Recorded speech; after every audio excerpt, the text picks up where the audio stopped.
आज हम सीखेंगे उत्सर्जन के बारे में। पिछले वीडियो में हमने सीखा कि वहन तंत्र यानी ट्रांसपोर्टेशन सिस्टम की सहायता से पोषक तत्वों और ऑक्सीजन को शरीर की प्रत्येक कोशिका तक पहुंचाया जाता है। कोशिका में इन सरल पदार्थों और ऑक्सीजन की सहायता से उपापचयी क्रियाएं यानी मेटाबॉलिक रिएक्शंस होती हैं, जिससे कोशिका में ऊर्जा निर्माण तथा अनुरक्षण की क्रियाएं होती है। इन उपापचयी क्रियाओं के दौरान नाइट्रोजन युक्त वर्ज्य पदार्थ यानी वेस्ट मटेरियल उत्पन्न होते हैं। ऐसे पदार्थ शरीर के लिए हानिकारक होते हैं, इसलिए इन्हें शरीर से बाहर करना आवश्यक है। इस क्रिया के लिए उत्सर्जन यानी एक्सक्रीशन का प्रक्रम सहायता करता है। ऐसा जैव प्रक्रम जिसमें हानिकारक उपापचयी वर्ज्य पदार्थों को शरीर से निष्कासित किया जाता है यानी शरीर से बाहर किया जाता है, उत्सर्जन यानी एक्सक्रीशन कहलाता है। चलिए देखते हैं कि विभिन्न जीवों में उत्सर्जन का प्रक्रम कैसे होता है। कुछ एक कोशिक जीवों के कोशिका द्रव्य में निर्मित वर्ज्य पदार्थ जैसे कार्बन डाइऑक्साइड और अमोनिया को संकुचनशील रिक्तिका यानी कॉन्ट्रैक्टाइल वैक्यूल में लाया जाता है तथा विसरण यानी डिफ्यूजन की क्रिया से इन्हें कोशिका की सतह से बाहर कर दिया जाता है। बहुकोशिकीय जीवों यानी मल्टीसेलुलर ऑर्गेनिजम्स में उत्सर्जन के लिए विशिष्ट अंग होते हैं। पादपों में दिन के समय में प्रकाश संश्लेषण यानी फोटोसिंथेसिस की प्रक्रिया के दौरान वर्ज्य पदार्थ, ऑक्सीजन और जल उत्पन्न होता है तथा रात्रि के समय प्रकाश संश्लेषण नहीं होता, इसलिए वर्ज्य पदार्थ कार्बन डाइऑक्साइड उत्पन्न होता है। इनका निष्कासन पत्तियों में उपस्थित रंध्रों यानी स्टोमेटा द्वारा किया जाता है। वाष्पोत्सर्जन यानी ट्रांसपिरेशन प्रक्रिया में रंध्रों द्वारा अतिरिक्त जल का भी निष्कासन किया जाता है। रात्रि के समय वाष्पोत्सर्जन प्रक्रिया नहीं होती। कुछ वर्ज्य पदार्थों को पत्तियों और टहनियों की छाल के कोशिकीय रिक्तिका यानी सेल्यूलर वैक्यूल में संचित किया जाता है, जिनका क्षय हो जाता है। कुछ वर्ज्य पदार्थ रेजिन और गोंद के रूप में पुराने जाइलम में संचित किए जाते हैं।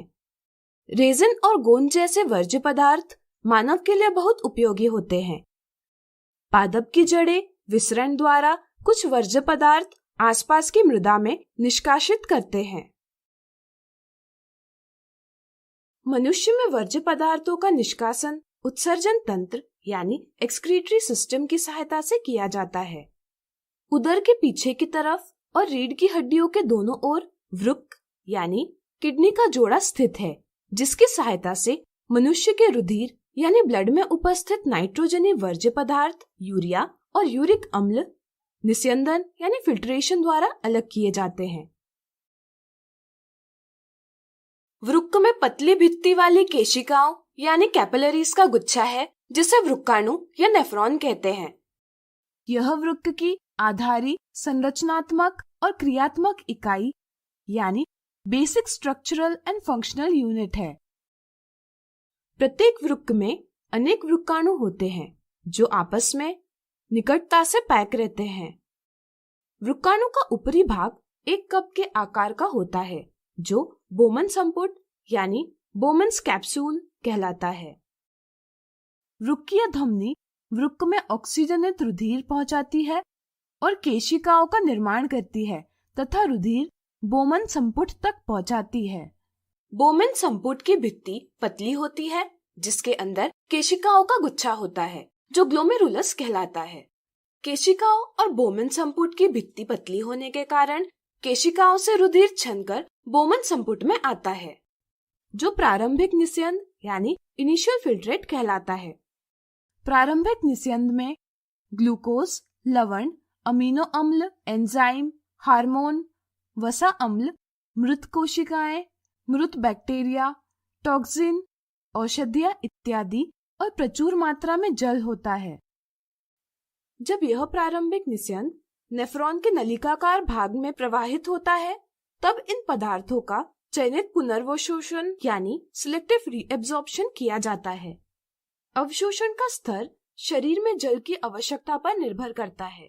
शेष तरल वर्ज्य पदार्थ मूत्र कहलाता है। चूंकि वृक्क में निस्यंदन का कार्य वृक्काणु करता है, इसलिए यह आधारी निस्यंदन एकक यानी बेसिक फिल्ट्रेशन यूनिट कहलाता है। प्रत्येक वृक्क एक लंबी द्वारा मूत्राशय से जुड़ा हुआ है। प्रत्येक नली एक मूत्रवाहिनी यानी यूरेटर कहलाती है, जो वृक्क से मूत्र को मूत्राशय में पहुंचाती है। मूत्राशय पेशीय यानी मस्कुलर अंग है, जिसमें मूत्र का भंडारण यानी स्टोरेज किया जाता है। मूत्राशय यानी यूरिनरी ब्लैडर तंत्रिका नियंत्रण यानी नर्वस कंट्रोल में होता है, इसलिए मूत्र को शरीर से बाहर करना मनुष्य के नियंत्रण में होता है। जब मूत्राशय फैल जाता है, तब फैले हुए मूत्राशय के दाब से मूत्रमार्ग यानी यूरेथ्रा द्वारा मूत्र को शरीर से बाहर किया जाता है। इसके अलावा मनुष्य में फुफ्फुस द्वारा कार्बन डाइऑक्साइड का तथा त्वचा द्वारा जल और लवण का उत्सर्जन किया जाता है। किसी कारणवश यदि वृक्क खराब हो जाते हैं, तो इससे शरीर में उत्सर्जन की क्रिया सही ढंग से नहीं हो पाती और इससे हानिकारक वर्ज्य पदार्थ शरीर में संचित होने लगते हैं। इससे मृत्यु की संभावना बढ़ जाती है। ऐसी स्थिति में अपोहन यानी हीमोडायलिसिस का प्रयोग किया जाता है। इसमें मशीनों की सहायता से रुधिर का निस्यंदन किया जाता है और नाइट्रोजनी वर्ज्य पदार्थों को शरीर से बाहर कर दिया जाता है। इसलिए हम अपोहन को कृत्रिम वृक्क यानी आर्टिफिशियल किडनी भी कहते हैं। तो आज हमने सीखा उत्सर्जन के बारे में।